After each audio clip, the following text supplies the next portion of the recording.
Hey yo yo yo! Salut les turfeuses, salut les turfeurs! Bienvenue pour un nouveau pronostic de Benoît Requin! Merci pour vos likes, pour vos commentaires. N'hésitez pas à vous abonner pour recevoir tous mes pronostics tous les jours. Ok, place au pronostic du Quintet du lundi 16 mars, direction Compiègne pour le prix Benjamin Boutin. Plat 2400 mètres, 15 partants, réunion 1, course 1, départ 13h50, 50 000 €, handicap divisé piste en herbe, corde à gauche, référence plus 20. Pour chevaux entiers, hongres et juments de 5 ans et au-dessus, ayant couru depuis le 1er septembre 2019, inclus indice de confiance 1 sur 5. Là, c'est un quintet encore très ouvert, donc à jouer avec modération. Les amis, à la fin de la vidéo, je voudrais vous parler d'un truc concernant le coronavirus. Donc rendez-vous à la fin de la vidéo, les amis. Donc ça ne sera pas pour faire peur à tout le monde, hein, comme les médias, je vous rassure. Hein. Voilà. Ok. La définition du jour. Donc la définition aujourd'hui, c'est débourré. Alors on entend des fois les entraîneurs dire au sujet de leur poulain, il a été débourré. Alors ça signifie quoi en fait? Eh bien c'est dresser. Voilà, donc débourré, c'est dresser un jeune cheval. Le proverbe du jour, il vaut mieux être cheval que charrette. Bah oui, si on y réfléchit, c'est clair. Hein. Ok. Petit retour les amis sur le quintet du dimanche 15 mars. Le 10 qui gagne à 36 contre 1. Wow, c'était un quintet surprise. D'ailleurs, c'était pas pour rien que je vous avais mis en indice de confiance 1 sur 5. Ce genre de course, faut vraiment y aller mollo. Là, le simple placé, il était vraiment pas mal. Tu prenais mon préféré, là, le 3, que j'ai mis en tête, tu le joues placé, bon, tu passes à la caisse, affaire réglée. Hein. J'ai vu dans les commentaires que certains l'avaient fait, ça fait plaisir. Vraiment, ça fait plaisir. Allez, on va tenter de faire mieux que ce lundi, mais c'est vrai qu'attention, hein, il n'est pas plus facile pour autant que celui de ce dimanche. Celui-là aussi, il faudra s'en tenir peut-être qu'à du placé. Et ceux qui veulent aller plus loin, bah, dans tous vos choix de différents types de jeux, il faudra y aller avec modération. Ok, on commence le pronostic. On commence avec le numéro 1, Sarandam. Sarandam, il est archi régulier, il est quasiment à l'arrivée de toutes ses courses. Il affectionne le terrain lourd, il n'a plus à faire ses preuves à ce niveau de compétition. Certes, il va effectuer sa course de rentrée tout en devant porter le plus gros poids, mais il a déjà brillé d'emblée sur sa fraîcheur. Il fait partie des belles possibilités de cette course. Le numéro 2, Dalvini. Ses deux dernières courses sont bonnes et cette fois-ci, il fait face à des conditions de course encore plus favorables. L'état du terrain annoncé très lourd ne devrait pas lui poser de problème. Il est dans sa catégorie, tout est réuni pour le voir continuer sur sa belle lancée. Il va défendre chèrement ses chances. Le numéro 3, Just Formality. Ses deux dernières sorties, 2 échecs. Sa situation sur l'échelle des valeurs lui complique un peu la tâche. Et c'est vrai qu'il n'a pas beaucoup de marge. Hein. Maintenant, lui aussi, il va retrouver des conditions de course qu'il apprécie. Et oui, pour cet adepte des pistes très souples. Toutefois, il n'aura pas le droit à l'erreur s'il veut espérer se mêler à l'emballage final. Le numéro 4, Breath of Fire. C'est une rentrée, il n'a pas été revu depuis sa victoire du 11 novembre. C'était dans un quintet et ce jour-là, c'était terrain lourd. Il a été pénalisé de 3 kilos sur cette victoire, mais d'après son entourage, il a été préparé. Donc il n'était pas non plus à l'arrêt. Il est donc apte à bien courir d'emblée, mieux vaut ne pas le sous-estimer. Le numéro 5, attention l'aventure. Ah ouais, j'aime trop son nom lui. Attention l'aventure. Il vient de tous nous décevoir par contre. Ouais. Il avait enchaîné pourtant 6 magnifiques prestations avant d'échouer la dernière fois. Bon, mais à sa décharge, il était beaucoup trop nerveux. Hein. Il y a quelque chose qui lui a déplu, je sais pas. L'hippodrome de Cannes-sur-Mer... Va savoir ce qui s'est passé là-bas sur cet hippodrome. Il s'est peut-être fait recaler par une jument rute. On ne sait pas. En tout cas, il revient sur un hippodrome qu'il apprécie. Il adore les pistes lourdes et sera muni de peau de mouton. Il y a de la revanche dans l'air. Le numéro 6, Goderville. Ça devient très difficile pour elle à cette valeur actuelle. Tout s'est compliqué après sa victoire. Elle a été remontée en fait sur l'échelle des valeurs et du coup elle a fini 9e depuis. Elle a profité d'un break, bon, mais ça ne résolut pas son problème car sa marge est toujours autant réduite. Sans en faire une totale impossibilité, c'est vrai qu'il y a d'autres chevaux qui passeront quand même en priorité dans ce quintet assez ouvert. Le numéro 7, Moonwalk Step, ça sent bon pour Moonwalk Step. En effet, il a beaucoup d'atouts dans son jeu. Tout d'abord, c'est véritablement un spécialiste des pistes lourdes. Même très lourdes, très souples, tout ce que vous voulez. Ensuite, il est en plein dans sa catégorie. Dans l'ensemble, il est plutôt régulier, du moins surtout ces derniers temps. Et puis tant mieux, c'est le présent qui nous intéresse. Il va bénéficier de la drive experte de monsieur Charles Boudot. Il est incontournable.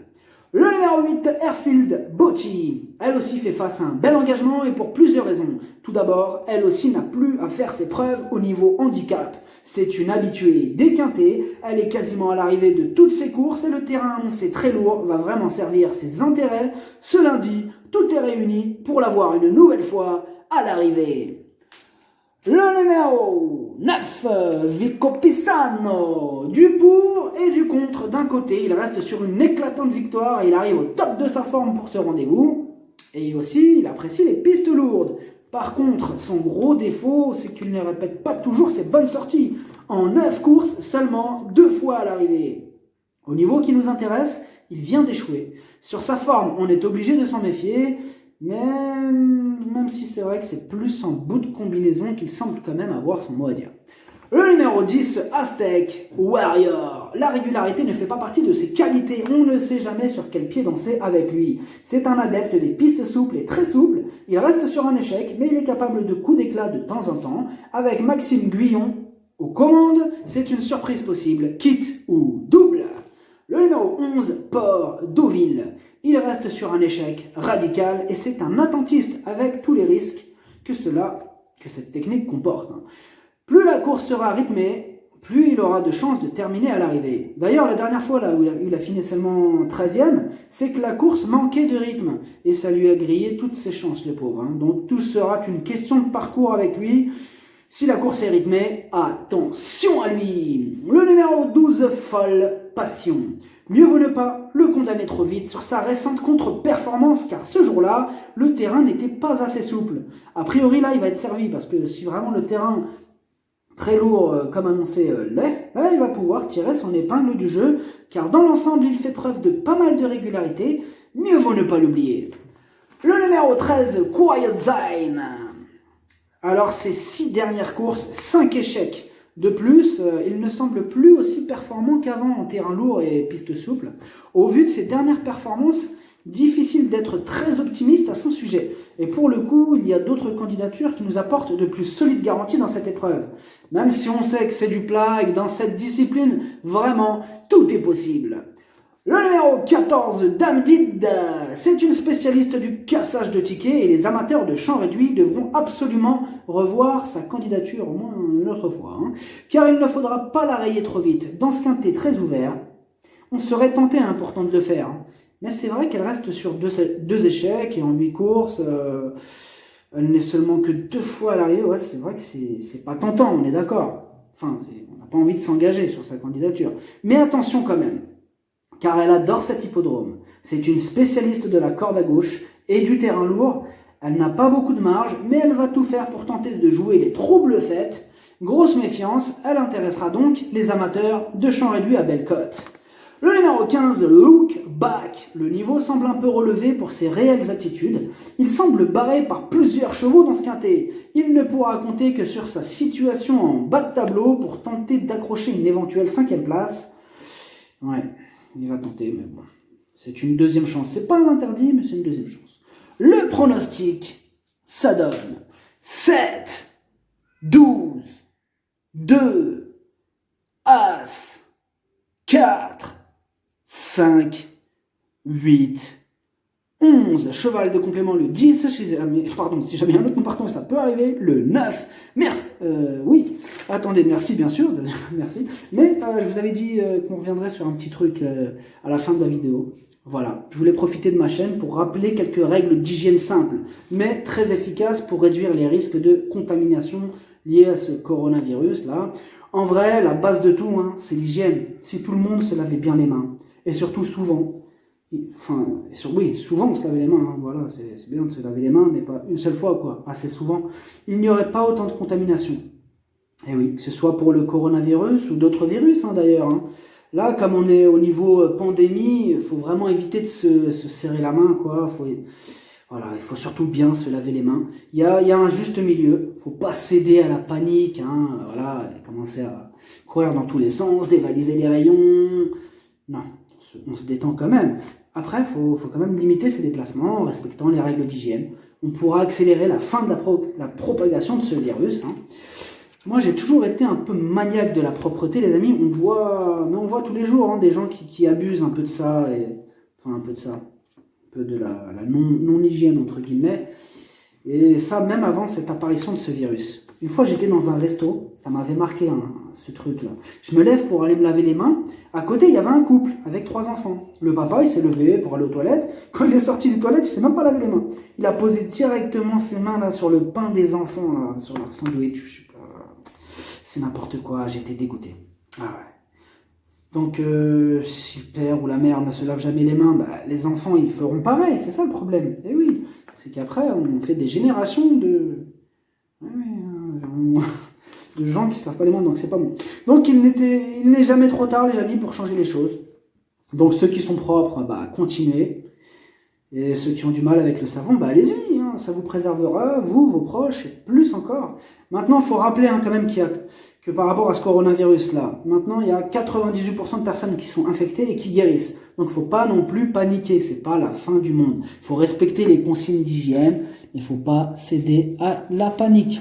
Moi, par exemple, j'ai jamais été un grand fan des médias, là, de leur instrumentalisation, de leur manière de faire peur aux gens avec des gros titres. Ouais, non, bah, maintenant, voilà, oui, c'est vrai, c'est une épidémie.